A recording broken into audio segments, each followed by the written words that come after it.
हां, एक same copy मला वाटतं. सूरज डबल कॉपी झाली.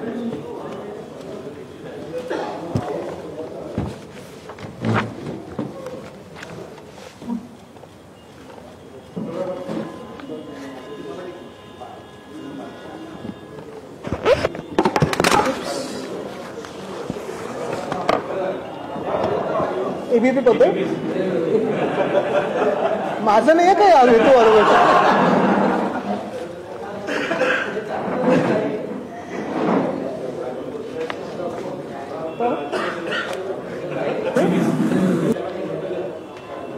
ते मला ह्यांनी सांगितलं म्हणून केलं. कृष्ण करूया सुरू. कशावर बोलायचं हे बघा, त्यांच्यावर फोकस करा. विषय खूप आहेत. आपल्याला आठवत असेल मागच्या वेळी आणि साधारण गेले 3-4 वेळी जेव्हा आपली चर्चा झाली आणि आपल्या माध्यमातून जनतेशी बोलत असताना एक महत्त्वाचा विषय जो मुंबईतला आम्ही घोटाळा लोकांसमोर आणला तो म्हणजे रस्त्यांचा घोटाळा होता. Mega tenders. त्याच्यात 3-4 गोष्टी प्रामुख्याने तुमच्यासमोर आणत होतो आम्ही. एक तर स्केल, की एवढे सगळे मोठे रस्ते 400 किलोमीटरचे रस्ते हे शक्य आहेत का. दुसरं म्हणजे स्कॅम. ह्याच्यात मी सतत सांगत होतो की साधारणपणे 48%हून जास्ती ह्या एस्केलेटेड प्राईसला कॉन्ट्रॅक्टर्सना काम देण्यात येत होतं. आणि तिसरं म्हणजे कॅटलायझेशनची शक्यता आहे, कारण 5 कॉन्ट्रॅक्टर्सना बरोबर 5 कामं मिळालेली आहेत, म्हणजे एक काम प्रत्येकाला मिळालेलं आहे. आपल्याला आठवत असेल जो मोठा कार्यक्रम झाला BKC मध्ये, त्याच्या आदल्या रात्री साधारण 10:30 वाजताच्या आसपास BMCने एक पत्रक काढलं. कुठेही ते जास्ती छापलं गेलं नाही, कारण 10:30 नंतर ते पत्रक आलेलं. दुसऱ्या दिवशी मोठा कार्यक्रम होता, ॲड सगळीकडे आल्या, मोठे बातम्या आल्या. पण हे पत्रक फार महत्त्वाचं आहे. त्या स्पष्टीकरणात BMCने उत्तर दिलं की 2दा निगोसिएशनला बोलवलं, म्हणजे एकदा 2दा मला वाटतं त्यांनी बोलवलं. हे त्यांनी एकदा की 2दा सांगितलं नाही, पण निगोसिएशनला बोलवलं, त्याच्यात आलं नाही.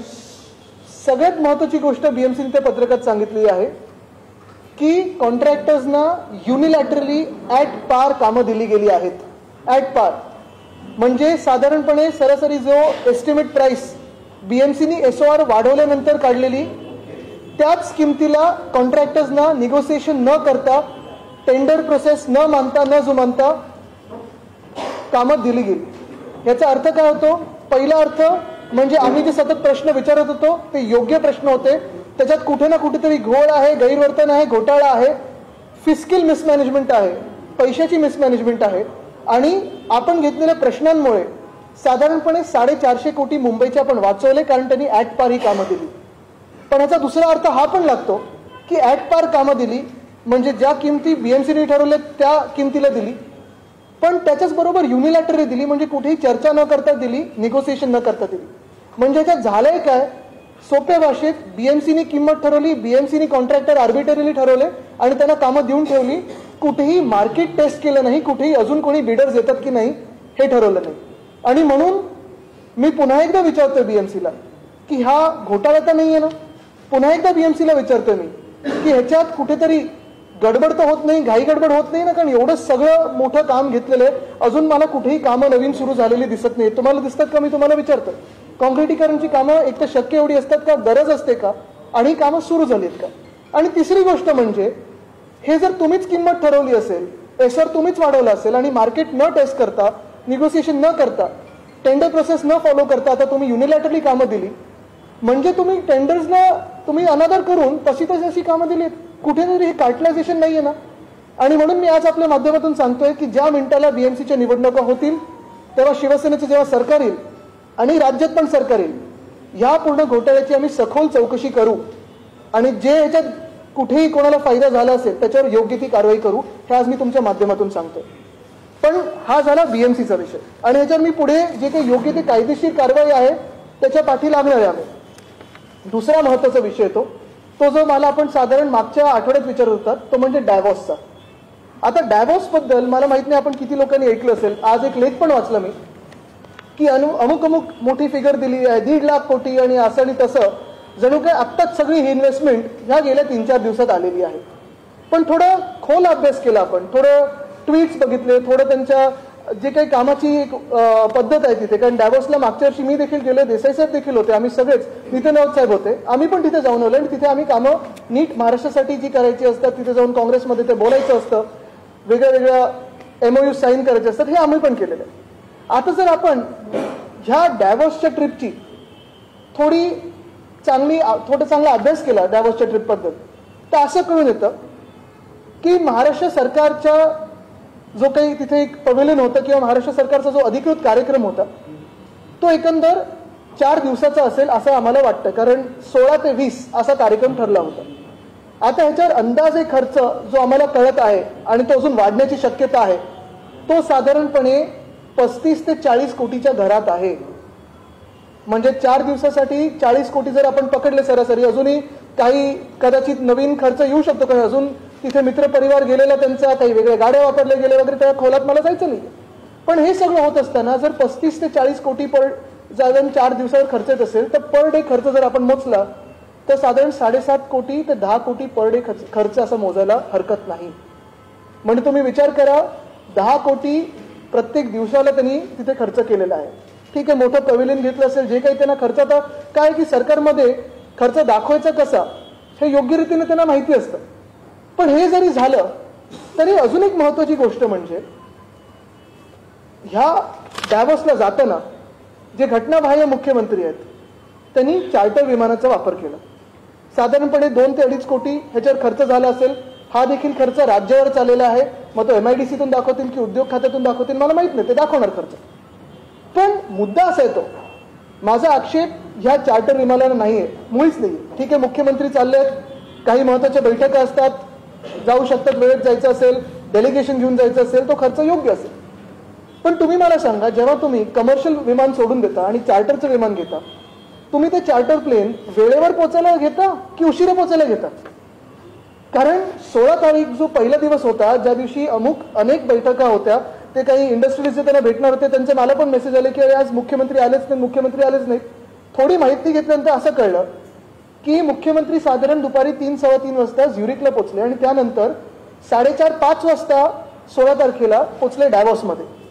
डॅव्होसचा पहिला दिवस 16 तारीख होता आणि मला आठवतं की मागच्या वर्षी इथे माझ्याकडे आमचं हे पण शेड्यूल आहे, 22 मे 2022ला पहिला दिवस होता आणि आम्ही उद्घाटन आमच्या पवेलियनचं सकाळी 8:30 वाजता केलेलं. हे घटनाबाह्य मुख्यमंत्री जेव्हा गेले तेव्हा उद्घाटन पहिल्या दिवशी संध्याकाळी 6:30-7ला केलेलं आहे. म्हणजे तुम्ही विचार करा, 40 कोटीचा खर्च, जायला चार्टर विमान, म्हणजे तुम्ही वेळेवर पोहोचेल ह्याच्यासाठी, आणि एवढं सगळं करून ज्या दिवशी ज्या बैठका महत्वाच्या असतात त्या सोडून संध्याकाळी जेव्हा डॅव्होस साधारणपणे शांत होतं, कारण बिझनेस डे हा सकाळी 7:30 ते संध्याकाळी 7 पर्यंत चालतो, पोहोचल्यानंतर 1-2 बैठका झाल्या असतील, पण आधीच्या ज्या बैठका होत्या त्या रद्द झालेल्या आहेत आणि म्हणून मुख्यमंत्र्यांचं शेड्यूल किंवा बैठकांचं कुठेही आम्हाला दिसलेलं नाही. तुम्ही त्यांचं CMOचं हँडल बघा, उद्योग मंत्र्यांचे ट्विट्स बघा, MIDCने ते एक सुद्धा ट्विट केलंच नाही. म्हणजे MIDCचे CEO हे तिथे गेले होते की नव्हते इथपासून सुरुवात होते, कारण आम्हाला कळतं गेले होते, पण एक सुद्धा ट्विटरच्या फोटोमध्ये नाही, एक सुद्धा फोटोमध्ये नाही. म्हणजे हा प्रकार नक्की काय? डेलिगेशनमध्ये कोण कोण होतं, अधिकृतरित्या कोण होतं, अनधिकृतरित्या कोण होतं, मित्रपरिवार सोबत गेलेले का, मग ते कुठे राहिलेले, त्याचा खर्च कोणी केलेला, गाड्यांचा खर्च कोणी केलेला, हे सगळं लोकांसमोर येणं गरजेचं आहे. पण जसं मी सांगितलं, 4 दिवस साधारणपणे 35 ते 40 कोटीचा आज खर्च झाला.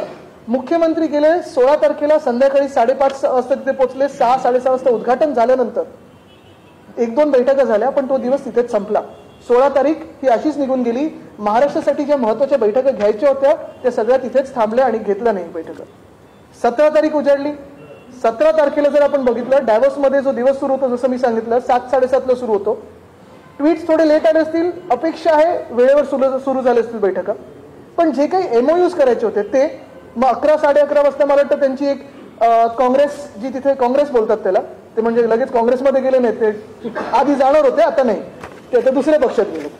पण तिकडचं जे काँग्रेस आहे त्या काँग्रेसमध्ये त्यांना बोलायला एक स्लॉट होता. योगायोगाने त्याच काँग्रेसमध्ये मला बोलायला 3 स्लॉट मिळालेले त्यावेळी. यंदा मुख्यमंत्री असताना देखील एक स्लॉट मिळाला. त्यांनी शाश्वत विकासावर मला वाटतं काहीतरी भाषण दिलेलं आहे. आता मला ते खरं ऐकायचंय भाषण, मी शोधतोय, कारण आरेची झाडं कापल्यानंतर, मग ते काय जंगलाच्या खालतून टनेल काढल्यानंतर मुंबईचं जोशीमठ करायला निघालेले मुख्यमंत्री हे नक्की शाश्वत विकासावर काय बोलणार, हे मला थोडी उत्सुकता आहे. पण हे जरी असलं तरी 17 तारीख जे काही बैठका झाल्या असतील लगेच 17 तारखेला संध्याकाळी 7-7:30ला तिथून निघाले आणि मुंबईला आले. म्हणजे तुम्ही विचार करा, हे एवढं हास्यास्पद आहे की जे मुख्यमंत्री चार्टर घेऊन जातात खरं वेळेत पोहोचायला पाहिजे, कारण हे नुसतं स्वतःसाठी नाही तर हे राज्यासाठी, महाराष्ट्रासाठी महत्वाचं आहे, देशासाठी महत्वाचं आहे. आपल्याला आठवत असेल जे इंटरव्ह्यू तिथे पण केलेले आपल्याच चॅनल्सवर, तिथे हेच सांगत होतो की देशात कुठेही गुंतवणूक गेली तरी महत्वाची आहे, कारण प्रत्येक राज्य हे पुढे आलं पाहिजे आणि गुंतवणूक देशासाठी महत्वाची असते. पण जेव्हा आपल्या देशातले एका महत्वाच्या राज्यातले मुख्यमंत्रीच लेट पोहोचतात, कदाचित जगाला दाखवायचं असेल की आम्हाला काही पडली नाहीये, मग दुसऱ्या दिवशी 2-3 लोकांना सांगतात की आम्ही कोणाचे माणूस आहोत आणि मग परत संध्याकाळी निघून येतात झपाट्याने. नुसतं तुम्हाला जर सांगायचं होतं तुम्ही कोणाचे माणूस आहात तर तुम्ही इथूनच तर 33 देशांनी ज्यांनी तुमच्या गद्दारीची नोंद घेतली त्यांना ईमेल करू शकले असतात. त्याच्यावर 40 कोटी खर्च करण्याची गरज काय? आणि मग जो महाराष्ट्राचं जे स्टेट डिनर होतं ते सगळे झाल्यानंतर निघाले. बरं, आता ह्याच्यात महत्वाची आणि दुसरी पुढची बाब, हे सगळं होत असताना अजूनही कुठच्या भेटी झाल्या, कुठचं शेड्यूल काही आमच्या लोकांसमोर आलं नाही, जनतेसमोर आलं नाही. आमचं शेड्यूल मी तुम्हाला हाती देतो, तुम्ही बघा. आमच्या सगळ्या बैठका, सगळे फोटोज हे ट्विटरवर आहेत, कारण सकाळी 8:30ला आम्ही जे सुरू करायचो, 7:30 पासून सुरुवात व्हायची दिवसाची, तर रात्री 10-10:30 पर्यंत आमच्या बैठका चालायच्या आणि ते जग जाहीर आहेत. पण ज्या कंपन्यांबरोबर यांनी MOU केलेले आहेत, काय सांगितलं होतं आपल्याला आधी की साधारणपणे 1,37,666 कोटी एवढे MOU झालेले आहेत. बरोबर ना? एवढी इन्व्हेस्टमेंट होणार आहे. प्रपोज न्यू इन्व्हेस्टमेंट एवढी आहे 1,37,666 crores. आता ह्याच्यात गंमत अशी आहे की 13 डिसेंबर 2022 जेव्हा कॅबिनेट सब कमिटीची बैठक झाली तेव्हा 4 कंपन्या ज्या त्यांनी डायव्हर्समध्ये दाखवल्या त्या बरोबर त्याच कंपन्या, त्या 4 कंपन्या त्या 13 डिसेंबरच्या प्रेस नोटमध्ये. म्हणजे कुठच्या कंपन्या आहेत त्या? New era clean tech solution private limited ही चंद्रपूरसाठी, Nipro pharma packaging India private limited ही पुण्यासाठी, महिंद्रा इलेक्ट्रिक ऑटोमोबाईल लिमिटेड ही पुण्यासाठी आणि Varad ferro alloys private limited ही गडचिरोलीसाठी. कंपन्या चांगल्या असतील, आक्षेप नाही, पण साधारणपणे 33,170 कोटी एवढ्या मोठ्या जो काही हा आकडा आहे हा तुम्हाला ह्या 1,37,000 कोटीमधून काढायलाच लागेल, कारण ही धूळफेक आहे, हे खोटं बोलणं, ही लोकांची फसवणूक आहे. जे झालेली कामं आहेत, जी तुम्ही इथे जाहीर केलेली कामं आहेत, परत तिथेच जाऊन तुम्ही करताय. म्हणजे असं बघायला गेलं तर मग तुम्ही 10 वर्षाची जी पेंडिंग कामं असतील तिथे जाऊन सही केली की बघा मी डायव्हर्समध्ये काय नवीन आणलं, असं होत नाही ना. हे खोटं बोलणं आहे. हे तुम्ही काढलं तर साधारणपणे जी प्रपोज न्यू इन्व्हेस्टमेंट आहे ती आहे 1,04,496 कोटीची. म्हणजे 33,000 कोटी 33,170 कोटी याच्यातून तुम्ही काढायला पाहिजे.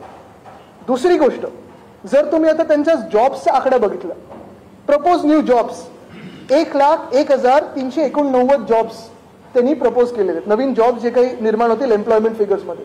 आता ह्या 4 कंपन्या जर तुम्ही ह्याच्यातून काढल्या तर साधारणपणे 76,389 जॉब्स राहतात.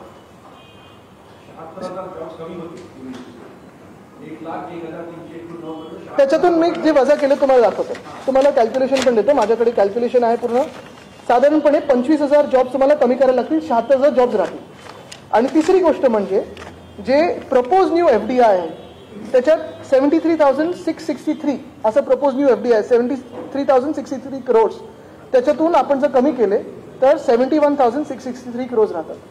म्हणजे हे तुम्ही जे साईन केलेले MOUs आहेत, जे महाराष्ट्रात साईन केले होते किंवा इथे अप्रूव्ह केलेले, एकदा घोषित केलेले, परत जाऊन तुम्ही तिथे घोषणा केली, मग पुढच्या महिन्यात तुम्ही परत इथे काहीतरी मेक इन महाराष्ट्र करा आणि परत हेच कंपन्यांना तुम्ही वर्क ऑर्डर द्याल, म्हणजे परत तुम्ही हेच दाखवणार का?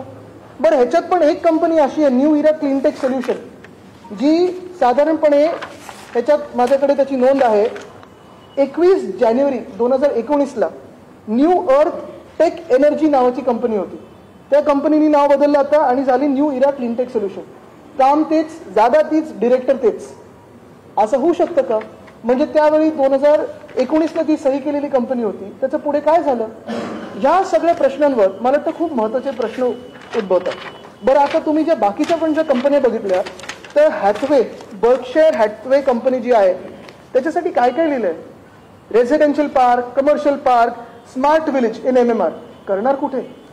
जे ICP आहे एकदम थ्रिल झाले आमचे उद्योग मंत्री की ICP बरोबर आम्ही करार केला आणि परत स्मार्ट काहीतरी करणार. पण करणार कुठे? त्यांना डिफेन्समध्ये पण जायचंय, IT मध्ये पण जायचंय, सेमीकंडक्टर हब पण करायचंय, नॅनो टेक्नॉलॉजी पण करायचंय, सगळंच करायचंय.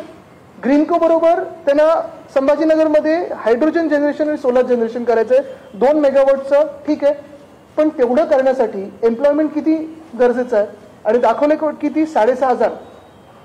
असं हे म्हणजे काही ताळमेळच लागत नाही. जे त्यांनी एम्प्लॉयमेंट फिगर्स दाखवलेत, जे त्यांनी काम दाखवलंय किंवा सेक्टर्स दाखवलेत, त्या सेक्टरचा एम्प्लॉयमेंटशी आणि ह्या कंपन्यांशी कुठेही ताळमेळ लागत नाही. आता एक ट्रायटन आहे, त्यांना व्हेकल एन्थुसियास्टसाठी वगैरे काय काय बनवायचं आहे. ठीक आहे, तुम्ही बनवा, पण लोकांना बनवू नका, एवढं माझं स्पष्ट मत आहे. आणि म्हणून हे जी डॅव्होसची ट्रिप होती, घाईघाईत घटनाबाहेर मुख्यमंत्री आले, दुसऱ्या दिवशी आम्हीच केलेली कामं, त्यांचं भूमिपूजन मी उद्घाटन केलं आणि स्वतःचे फोटोज लावलेले. माझं म्हणणं एवढंच आहे की जे मागच्या वेळी देखील आम्ही डॅव्होसला गेलेलो तेव्हा आपल्याला आठवत असेल, सिनार्मास आणि इंडोरामा ह्या 2 कंपन्यांबरोबर आम्ही जो करार केलेला, तोच करार ह्यांनी परत एकदा केला आणि घोषित केलं की आम्ही हे आणलं. आत्ताचं जो बघितलं आपण तर 4 दिवसात 40 कोटी खर्च केला. साधारणपणे 20-25 तास इथे थांबले असतील, त्याच्यातून हे जरी 28 तास काम करत असतील 25 तासातून, तरी साधारणपणे तिकडची लोक बिझनेस वर्किंग आवर्स किती असतात हे लक्षात घेणं गरजेचं आहे. ज्या त्यांनी कंपन्या सांगितल्या आहेत त्या खरोखर तेवढ्या चांगल्या कंपन्या आहेत का, कुठच्या कंपन्या, त्यांचे बॅकग्राऊंड काय, कुठच्या सेक्टरमध्ये जाणार, काही कॉन्क्रीट न दाखवता ह्यांनी असे करार केलेले आहेत. म्हणजे जर सुट्टीच घ्यायची होती, कारण तुम्ही बघा हे सगळं होत असताना उद्योग मंत्र्यांचं मुख्यमंत्र्यांसोबत सोडून 1-2 मला वाटतं व्हिडिओ कॉन्फरन्सिंगचे ट्विट्स, म्हणजे तिथे जाऊन इकडे व्हिडिओ कॉन्फरन्सिंग केलंय. पण त्या 10 दिवस मला वाटतं ते जर्मिनल होते आणि मग डॅव्होसला गेले.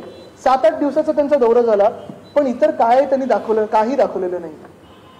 हे असं महाराष्ट्राची फसवणूक कधीपर्यंत होत राहणार हा माझा थेट सवाल. आणि म्हणून जसं मी रस्त्यांवर सांगितलं, जसं मी वेदांत फॉक्सकॉनवर सांगितलेलं, तसं मी पुन्हा एकदा चॅलेंज करतोय मुख्यमंत्र्यांना, जे घटना बाहेर की चला आमने सामने बसूया, प्रेस समोर बसूया आणि तुम्ही मला नक्की सांगा की तुम्ही त्या 28-29 तासामध्ये डॅव्होसने नक्की काय असं केलं ज्याच्यावर तुम्हाला 40 कोटी खर्च करायला लागला आणि महाराष्ट्रासाठी आपण काय कमवलं.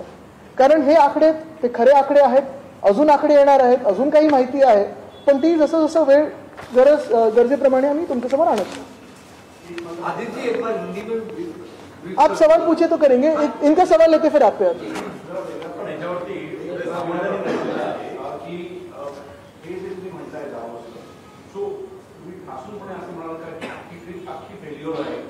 आता ह्याच्यात महत्वाची गोष्ट हीच राहणार आहे की 40 कोटी खर्च 28 तासासाठी योग्य आहे का. दुसरं चार्टर प्लेन वगैरे ठीक आहे, तो त्यांचा विषय झाला, पण लेट पोहोचणं किती उचित आहे, कारण हे जागतिक दर्जेचा एक कार्यक्रम होता. आपण काय नक्की ग्लोबल इन्व्हेस्टर्सना मेसेज देतोय.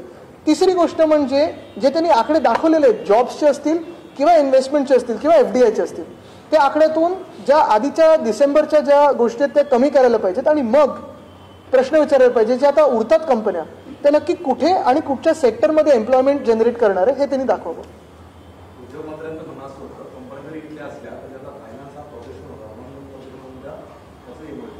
आता त्याच्यात FDIचं सर्टिफिकेट आहे का, त्यांनी FDI प्रूफ केलंय का, आता त्या कंपन्या कुठच्या आहेत, आता अर्ध्या कंपन्या त्यांनी कुठचाही देश लावून ठेवलेत. आणि जसं मी सांगितलं, माझा आक्षेप इकडच्या कंपन्यांनी तिथे जाऊन पण करण्यासाठी नाहीये, पण इथे तुमचे करार झाले, तुम्ही प्रेसमध्ये घोषित केलेलं आहे, प्रेसमध्ये आलेलं आहे, आणि तरी तुम्ही त्याच कंपन्या तिथे जाऊन दाखवताय. हे कसं होऊ शकतं बरं. ह्याच्यापेक्षा मुद्दा परत एकदा हाच राहतो की चला मी ह्या 4 कंपन्या ह्याच्यातून कमी पण नाही करत, तरी घेतो 1,37,000 कोटीची इन्व्हेस्टमेंट, तरी एका वेदांता फॉक्सकॉनपेक्षा कमी, जो यांनी गमवला, जे यांनी विधान भवनात घोषित केलेलं, जे यांनी 5 सप्टेंबरला पत्र लिहिलेलं, सगळं होऊन देखील वेदांत फॉक्सकॉन दुसऱ्या राज्यात गेलं. अजूनही वेदांत फॉक्सकॉनचं काम सुरू झाल्याचं कळत नाहीये. आज मी पुन्हा एकदा त्यांना अपील करतोय की चला वेदांत फॉक्सकॉनचे जे कोणी डिरेक्टर्स असतील, इन्व्हेस्टर्स असतील, महाराष्ट्रात या. मी या घटना बाहेर मुख्यमंत्र्यांना सांगेन की चला बसा पुन्हा एकदा आणि यांचं काम करून देऊया.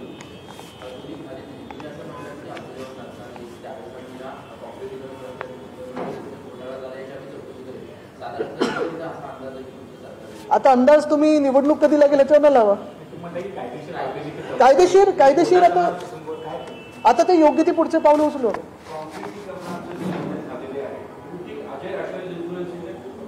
हे कोण आहेत?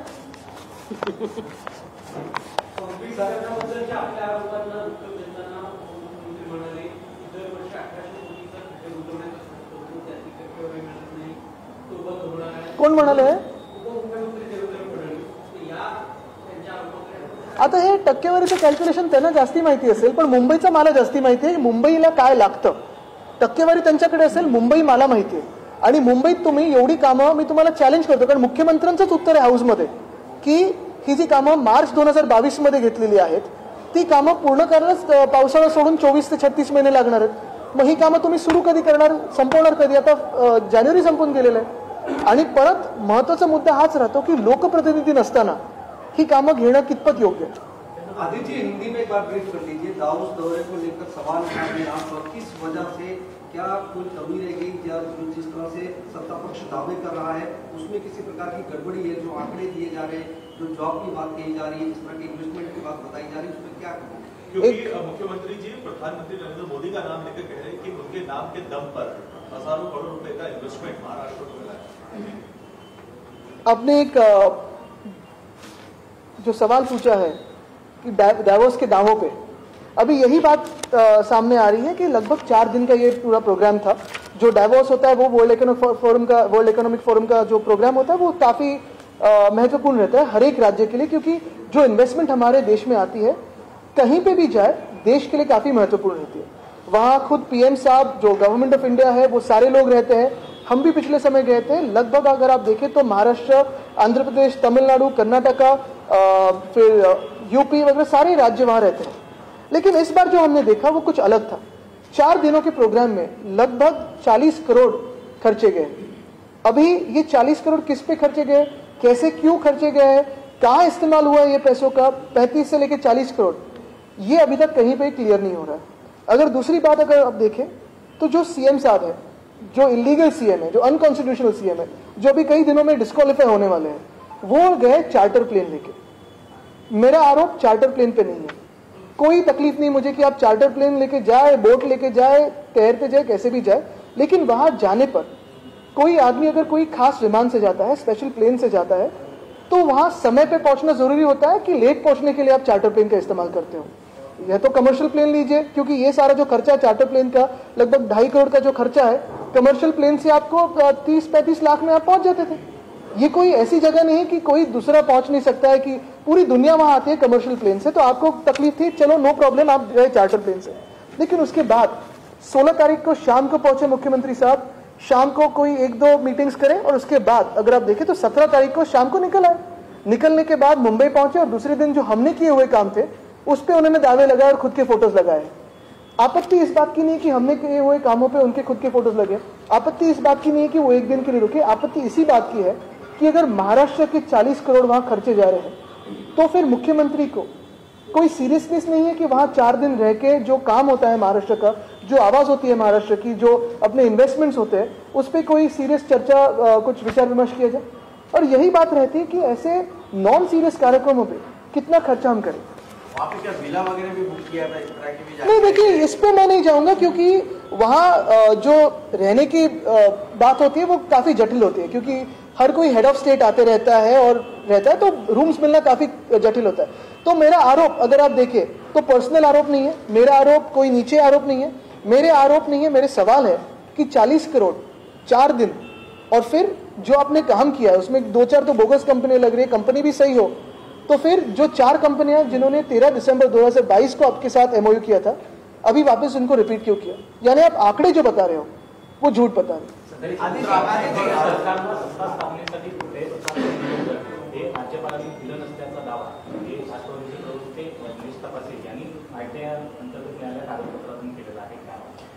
मला वाटतं त्याच्यावर मी लवकरच बोलेन, पण आज हे 2 महत्वाचे विषय राहतील, कारण नाही तर विषय राजकारणाकडे जाईल. आपण बघत असाल की ज्या आम्ही विषयांना हात घालतोय कुठेही राजकारण मी आणलेलं नाहीये.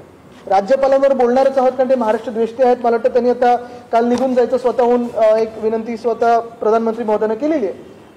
पण महत्वाची गोष्ट हीच राहते की हे जे डायव्हर्सचं प्रकरण आहे हे कुठेही राजकीय नाहीये. बघा, मी अजूनही कुठच्या पक्षाचं नाव घेतलेलं नाहीये, कुठेही पर्सनल आरोप केलेला नाहीये. पण एवढंच महत्वाचं आहे की माझ्या राज्याचे जर 35 ते 40 कोटी 4 दिवसावर खर्च होत असतील, त्याचा मग आउटपुट काय त्या कार्यक्रमाचं? एक सवाल और है. राज्यपाल ने मुक्त करने की, मतलब महाराष्ट्र से बतौर राज्यपाल मुक्त नहीं किया जाते, ऐसा उन्होंने इच्छा व्यक्त की है. उस पर आपका क्या कहना है? दूसरा, कल बाला साहेब के तैलचित्र का अनावरण था, आपके परिवार की तरफ से कोई पहुंचा नहीं, उसको लेकर हर पक्ष के अपना अपना कहना है, आपका क्या कहना है? आपके परिवार की तरफ से उसका क्या बयान है? मैं यही कहूंगा कि जो मेरे दादाजी मुझसे अपेक्षित करते रहेंगे आज भी कि महाराष्ट्र के सवाल उठाए, तो वही मैं आज करूंगा। आज किसी दूसरे विषय को हाथ नहीं लगाऊंगा, यही बात करूंगा जो रास्ते की है और जो डायव्हर्स की है। देवेंद्र फडणवीस यांनी महाविकास आघाडीच्या सरकारमध्ये संजय पांडे यांना देवेंद्र फडणवीस यांना अटक करण्याचं टार्गेट दिलं होतं, अशा पद्धतीचं हे मी तर पहिले आपल्याकडून ऐकतो,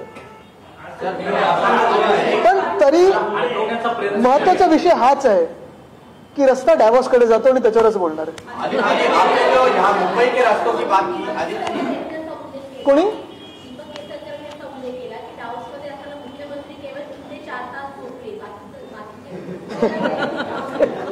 करत काय होते, कारण इतर लोक तर झोपलेले होते। एक एक लेफ्ट राइट करूया। डावोस हमेशा इंटरनेशनल प्लेटफॉर्म होता है, यानी कि आपको क्या लगता है कि डावोस को इंपॉर्टेंस ना देकर मुंबई मेट्रो प्रोजेक्ट पे इनॉग्रेशन दिए हैं महाराष्ट्र के सीएम ने, सारे डावोस के प्रोग्राम शेड्यूल तो छोड़ दिए, यहाँ पे सिर्फ इनॉग्रेशन किया है। मुझे लगता है दोनों को उन्होंने जस्टिस नहीं दिया, क्योंकि अगर आप देखें तो पहली बात यही रहती है कि डावोस में इंडियन प्रेजेंस काफी बड़ा था, पिछले साल भी बड़ा था, इस साल भी बड़ा था, और मैं यही कहते आ रहा हूँ कि हर एक राज्य ने उधर जाना चाहिए, उधर अपने पवेलियन लगाने चाहिए। अगर मैं देखूं तो तेलंगाना का काफी बड़ा पवेलियन रहता है, आंध्र का रहता है, तमिलनाडु का इस बार काफी बड़ा था, महाराष्ट्र ने अच्छी कामगिरी पिछले समय भी की थी, इस बार पवेलियन काफी बड़ा था, लेकिन काम कितना हुआ है मुझे पता नहीं, क्योंकि जो आंकड़े हैं वो ये सरासर बताते हैं कि ये साफ झूठ है। दूसरी बात यही रहती है कि जो अगले दिन उन्होंने आके जो भी कुछ क्लेम किया है, रास्तों का घोटाला तो मैंने लोगों सामने लाया है। दूसरी बात जो उन्होंने करी है एसटीपी की, टेंडर्स कब थे, वर्क ऑर्डर्स कब दी गई, भूमि पूजन कब हो रहा है, 6 महीने के बाद, यही उनका सीरियसनेस है। ये सारी बातें लोगों के सामने है, लोगों के बीच में है, लोगों को पता है कि झूठ बोलने में ये लोग माहिर है।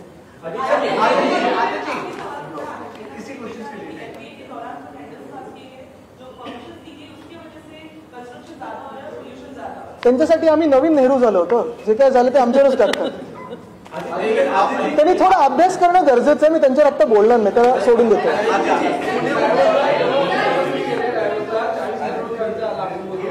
यापूर्वी आपण देखील केला होता, तेव्हा नेमका किती खर्च आला होता, आणि आपण जर या मुख्यमंत्र्यांना कोणते इनपुट भेटत नसतील तर आपण गेलेला तेव्हा कोणकोणते इनपुट होते, कोणकोणते प्रकल्प आले? आता मी तुम्हाला सांगतो, तुम्ही प्रश्न चांगला विचारलाय, मागच्या वेळी सारखा कंटाळणार नसेल तर विचारतो। आता खर्च तुम्ही शोधा, कारण आम्हाला माहित नाही, पण मी जर विचारलंय की 10 कोटी पर डे जर खर्च येत असेल तर एका व्यक्तीने तिथे नुसतं 28 तास थांबणं हे योग्य आहे का? मग तुम्ही तेवढाच वेळ का नाही केलं? 2च दिवस का नाही पवेलियन रेंट केलं, की 2च दिवस जे काही काम करायचं होतं ते का नाही केलं? 20 कोटीत झालं असतं। चार्टर घेऊन तुम्ही उशिरा पोहोचलात, आम्ही चार्टर घेऊन नव्हतो गेलो, आम्ही रेग्युलर विमानाने गेलेलो। तिसरी गोष्ट म्हणजे जर आपण बघितलं तर पहिल्या दिवशी आमची मीटिंग सकाळी 10 वाजता सुरू झाली, 8-8:30 वाजता आमचं पवेलियन उद्घाटन झालं आपलं महाराष्ट्राचं। पहिली मीटिंग होती संटुरी मीटिंग, संटुरी ग्लोबल बरोबर, दुसरी होती MOU signing with global plastic action partnership, तिसरी मीटिंग होती आंध्र प्रदेशचे मुख्यमंत्री महोदयांबरोबर, चौथी होती यूपीएल बरोबर, पाचवी होती ग्रीनको, सहावी होती meeting with UAE minister for environment and climate change Mrs Mariam Mohammed Saeed Al Mehairi. मग जेमिनाय कॉर्पोरेशन बरोबर मीटिंग झाली, बीसीजी बरोबर मीटिंग झाली, एचसीएल बरोबर मीटिंग झाली, मेटाचं रिसेप्शन होतं, तिथे मी त्यांना दाखवलं निक क्लेग, जे ब्रिटनचे डेप्युटी पंतप्रधान राहिलेले आहेत 2010 ते 15च्या मध्ये, त्यांना मी तिथे दाखवलं की आपण मुंबईमध्ये बीएमसीच्या मार्फत गेल्या जानेवारीमध्ये व्हॉट्सअपवर चॅटबॉटवर बीएमसीच्या 80 सर्व्हिसेस कशा आणल्या, ते पण बघून थक्क होते की हे व्हॉट्सअप आणि मेटाच्या मार्फत इथे काम चांगलं चालू आहे। आता मला वाटतं ते बंद झालं असेल। मग वेलकम रिसेप्शन होतं, क्लॉस शॉप जे तिकडचे सीईओ आहेत आणि त्यांच्यासोबत बाकीचा मॅनेजिंग बोर्ड होता। दुसऱ्या दिवशी माझी मीटिंग ऑलिव्हर शॉप बरोबर होती, जे त्यांचे पुढचे हे आहेत। मग रियूज इम्पेरेटिव्हवर चर्चा होती, नायजेल टॉपिंग बरोबर मीटिंग होती, मिनिस्टर ऑफ एन्व्हायरमेंट नेदरलँड्स बरोबर बायलॅटरल झाली। मग फोरम इनिशिएटिव्ह ब्रीफिंग होतं ग्लोबल प्लास्टिक अलायन्सवर, जिथे मी काँग्रेस सेंटरमध्ये दुसऱ्यांदा भाषण दिलं। वॉयजर स्पेस बरोबर मीटिंग झाली, मीटिंग विथ केटीआर म्हणजे जे तेलंगणाचे आहेत त्यांच्याबरोबर मीटिंग झाली। एमओयू सायनिंगसाठी आम्ही 2 तास काढून ठेवले, त्याच्यात अनेक एमओयू साईन झाले। मग युनिलिव्हर बरोबर झाली, एम्ब्रेसिंग क्लायमेट ऍक्शन, त्याच्यात मी परत तिसऱ्यांदा बोललो। लुलू ग्रुप बरोबर मला वाटतं मीटिंग झाली। तिसऱ्या दिवशी आर्सेलर मित्तल बरोबर झाली, डीपी वर्ल्ड बरोबर झाली, लंच विथ गुगल तिथे झालं। त्याच्यानंतर सीपीपी इन्व्हेस्टमेंट मीटिंग झाली। मग मॅक्स ग्रुप बरोबर जे शिपिंगमध्ये मोठे आहेत त्यांच्याबरोबर झाली। अमराजा बरोबर झाली, बैजूस बरोबर झाली, महाराष्ट्र प्रेस ब्रीफिंग होतं आणि मग परत रोष बरोबर झाले आणि अजून 1-2 त्याच्यानंतर बैठका झाल्या. हेच महत्वाचं आहे की हे जसं मी शेड्यूल दाखवू शकतो 3 दिवसाचं आमचं, तसं हे दाखवू शकतात आणि किती मीटिंग झाल्या.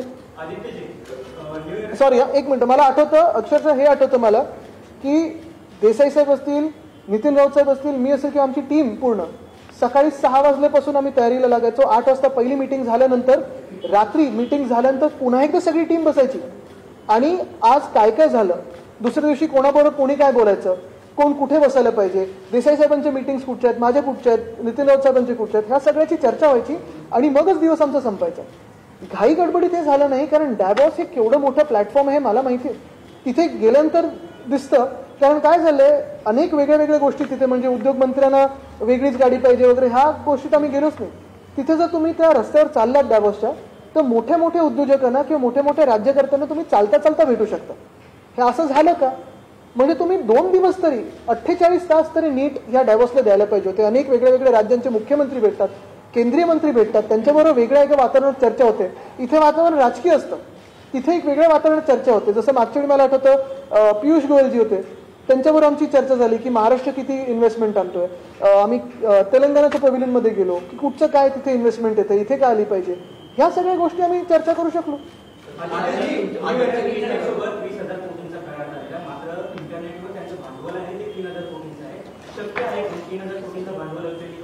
$3,000 की 3 कोटी आहे? 3,000 कोटी. चेक करा, गुगल करा आणि चेक करा.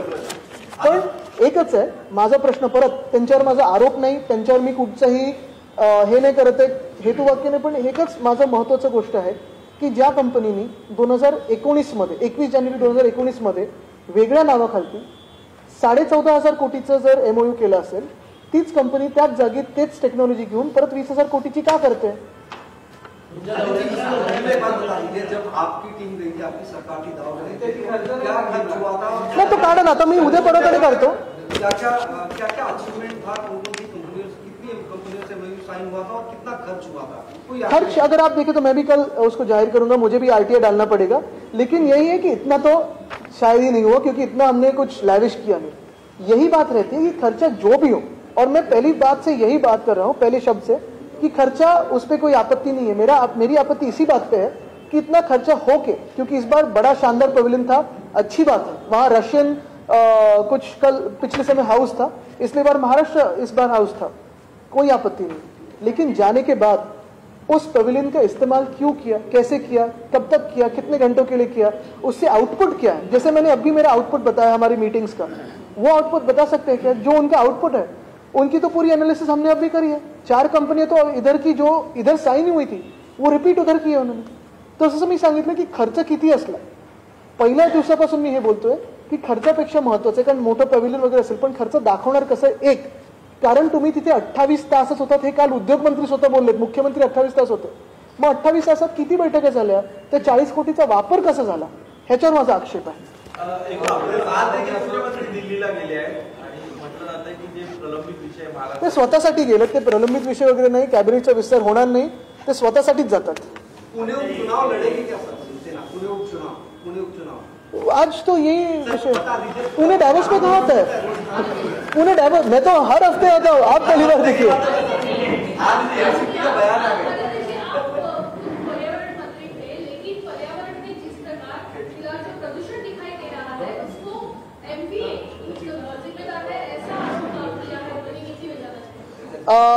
उनके आरोपों को मैं ज्यादा भाव नहीं देता, क्योंकि उनको शायद पता नहीं, उनका जो उनकी स्टडी काफी वीक है. थोड़ी स्टडी करके और बात करें, अगर हमारी MCAP देखें, अगर हमारी पॉलिसीज देखें तो उनको पता चलेगा. लेकिन एक बात अच्छी है कि वो काफी सारे विषयों में मुझसे सुर मिला रहे. रेसकोर्स के बारे में उनका भी आरोप था कि बिल्डरों के हाथों में जा रहा है, जो मैंने कहा. ये भी विषय अगर आप देखें तो पिछले 2 महीनों से मैं ट्वीट कर रहा हूं मुंबई के AQA के बारे में, और महाराष्ट्र को पर्यावरण मंत्री नहीं है, ये भी मैं ट्वीट कर रहा हूं. पहली बार उन्होंने मुझसे सुर मिलाया, अच्छा है, सुर में सुर मिले तो.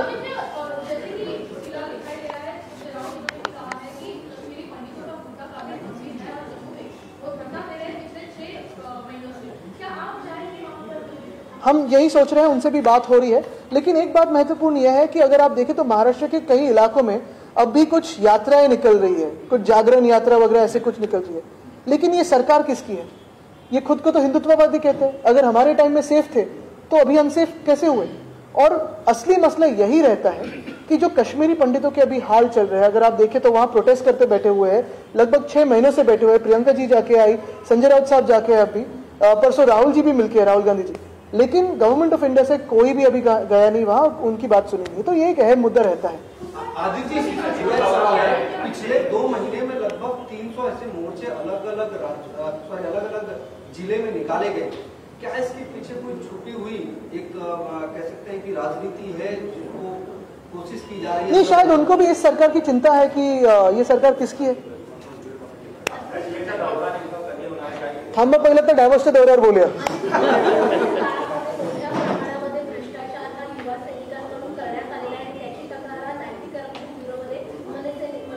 मला वाटतं ज्या व्यक्तींनी एका महिला पोलीस अधिकाऱ्याला ढकलून पळाले त्यांनी काही बोलण्याची गरज नाही, त्यांच्यावर मी बोलू पण इच्छित नाही।